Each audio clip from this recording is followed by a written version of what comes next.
Hi everyone, in front of me I've got Edge 16 Neo, and let me share with you how to check for the software updates on this device.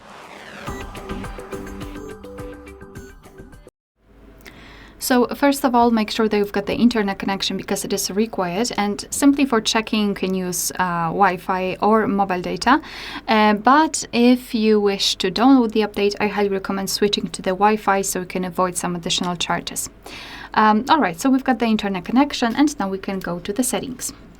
So in the settings, you need to scroll down and localize the option System Updates. So it is better to start from the bottom because it's right here. So just tap on System Update and tap on Check for Updates. And basically, because my device already found the update, it looks a little bit different, but let me explain what you can expect.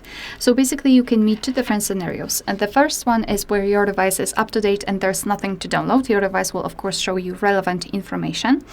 So you can just close it and you're good to go. The second one is where your device will actually find the update. It will show you the information about it, what has been fixed, what has been added, and then you will be able to tap on download or install and then apply the update, because this is what you will see after downloading the update. Your device will again show you the information and you can simply tap on update now or update later. Alright, so that will be all. Thank you so much for watching. Please hit the subscribe button and leave the thumbs up.